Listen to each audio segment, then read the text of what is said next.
sampai dengan 13.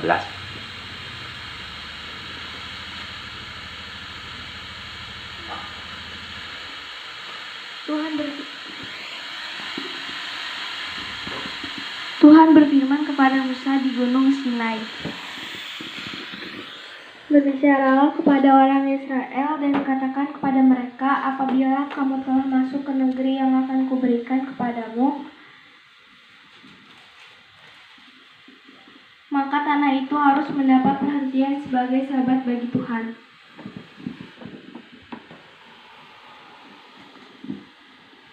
Enam tahun lamanya engkau harus menaburi ladangmu, dan 6 tahun lamanya engkau harus merantingi kebun anggurmu dan mengumpulkan hasil tanah itu. Tetapi pada tahun yang ketujuh haruslah ada bagi tanah itu suatu sabat, masa perhentian penuh, suatu sabat bagi Tuhan.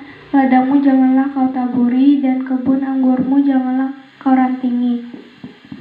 Dan apa yang tumbuh sendiri dari penuaianmu itu janganlah kau tuai, dan buah anggur dari pokok anggurmu yang tidak dirantingi janganlah kau petik.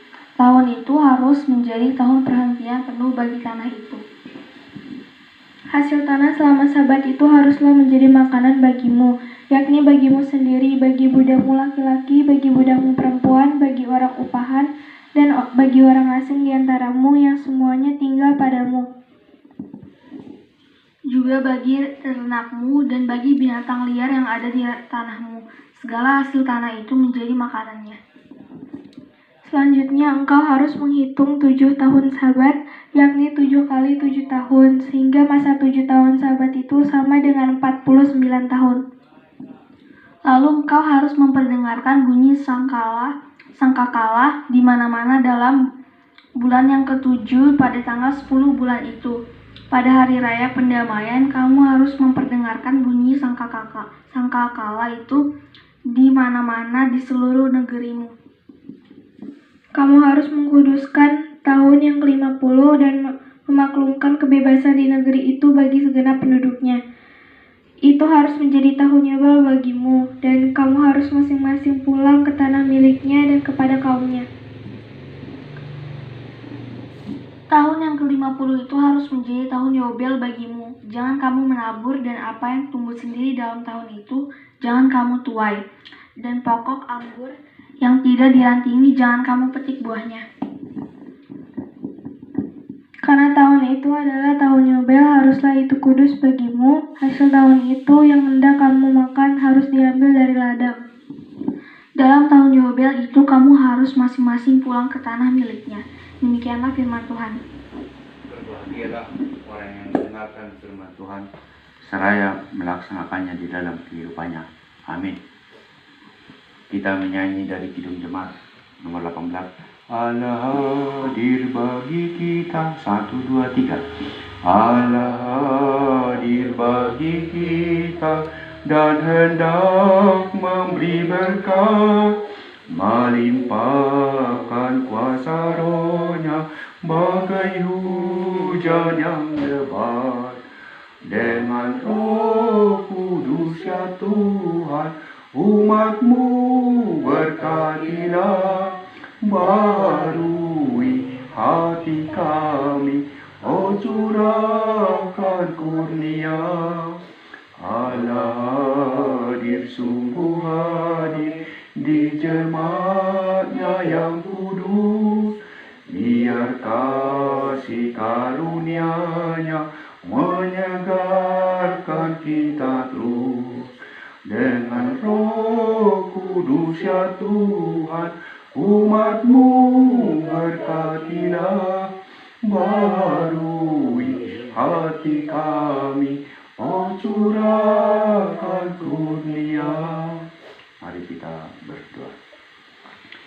Ya Tuhan Allah Bapa, kami berhimpun di sini untuk mendengarkan firman-Mu. Bukalah pintu hati kami ya Bapa, supaya kami dapat mengerti apa arti daripada firman-Mu untuk kehidupan kami. Sertailah perhimpunan yang kecil ini dari awal, pertengahan, dan akhir, supaya firman yang kami lakukan ini, kami bacakan ini, kami dengar ini, semuanya untuk kepujian nama-Mu. Terpujilah Tuhan di tempat maha tinggi dan tempat maha kudus, hari ini sampai selama-lamanya. Amin.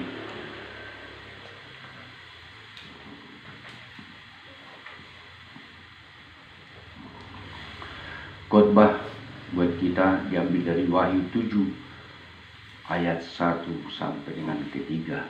Wahyu 7 ayat 1 sampai dengan ketiga. Demikian tertulis di sana. Orang-orang yang dimeteraikan dari bangsa Israel.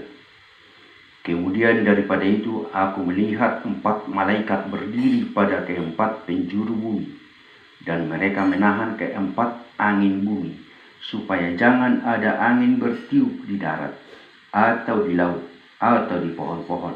Dan aku melihat seorang malaikat lain muncul dari tempat matahari terbit.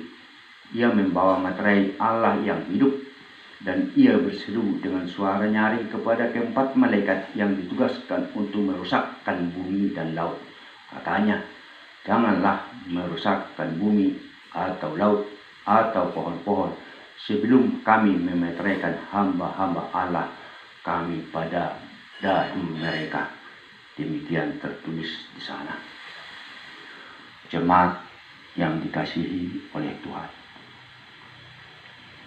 sebagaimana kita ketahui bahwa kitab Wahyu ini ditulis oleh Yohanes sewaktu dia berada di dalam pembuangan di Pulau Patmos.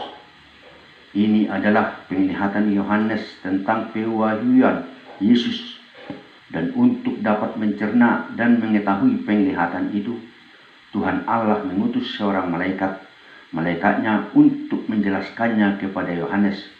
Intinya adalah bagaimana akhir zaman dan kehidupan baru kelak yang disebut dengan Yerusalem baru.